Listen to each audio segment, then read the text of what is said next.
Yo, what's going on guys? Arekkz here, happy new year and welcome back to another Division video. Now apologies, I am a tiny bit late on this one. I took some time off over Christmas to try and just chill out, relax a bit before this year gets started because things are going to get pretty hectic pretty soon. But it's Monday, I'm back, and I wanted to bring you guys an update on some information that surfaced a few days ago with regards to the Division's playable space, some of the skill progression and a few other details about missions, cutscenes and whatnot. So let's not waste any time and let's get started. Firstly, let's talk about the playable area. We already know that Manhattan will be the main area that we'll be exploring in the Division.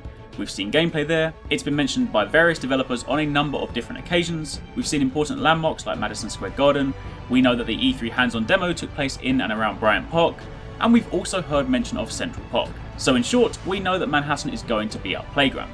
That's nothing new.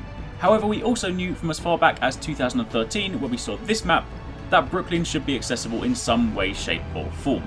Quite how much of both Brooklyn and Manhattan will of course remain to be seen, but this is what we knew to be true.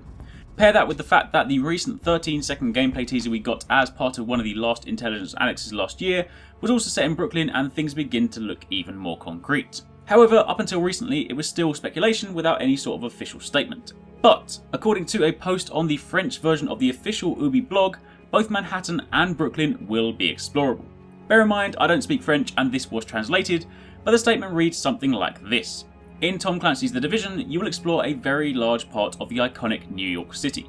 The famous Manhattan and Brooklyn neighborhoods can be explored, reconstructed as closely as possible by the developers. The agents will explore a living world marked by weather and day and night dynamics.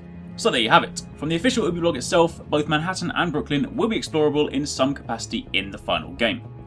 Now moving on, further information from the UbiuBlog also confirmed what I previously speculated as a result of the information from a recent intelligence annex, and that is that the base of operations is directly tied to your skill tree progression and unlocks. The post says that the base will serve as your hub within the Division, and the 3 distinct branches will carry their own missions and in turn will also result in skill and modification unlocks.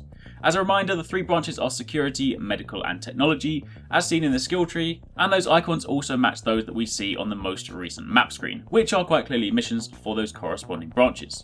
Completing those missions and progressing down here will then result in skills being unlocked and modifications for existing skills. The blog also offers a brief description for each of these branches, again translated from French. Security. Each mission will allow the city to benefit from better defences against multiple threats, and civil protection forces increased. Safety skills will give you an important defense and will make you the perfect tanks in a team. Medical, this branch allows you to provide care for the wounded and the sick in the city, and in terms of skills, these are perfectly suited to players who wish to evolve as support and care for their teammates during combat. And finally, technology. The development of the technological infrastructure of New York will play a decisive role in its reconstruction. Guests receive weapons and the latest gadgets developing this branch. Again, do bear in mind this was translated from French, so when they refer to guests receiving weapons and technology, what they likely mean is agents, i.e. us, receiving things like the portable turret which you unlock by progressing down the technology tree. And finally, to wrap up this video, the Division also received an ESRB rating of M for mature, and the rating's description also makes reference to missions and situations in which we'll have to rescue hostages, and the fact that cutscenes will occasionally depict bound hostages being stabbed or shot in the head. The latter part just serves to confirm that cutscenes will be present, while the former simply gives us a glimpse at one mission type that would revolve around hostage rescue. And that's pretty much it. That is what you might have missed from the past few days, so hopefully that's got you caught up now, and thank you very much for watching. If you guys did enjoy this video, then of course don't forget to drop a like, it really does help me out, helps other people see this video, and of course it just goes to show how excited you are for the Division. Of course don't forget to leave a comment down below as well and let me know what you think about all of this, what do you think about the explorable areas, and of course also all the progression. But aside from that, thank you very much for watching, take it easy, catch you next time, peace out.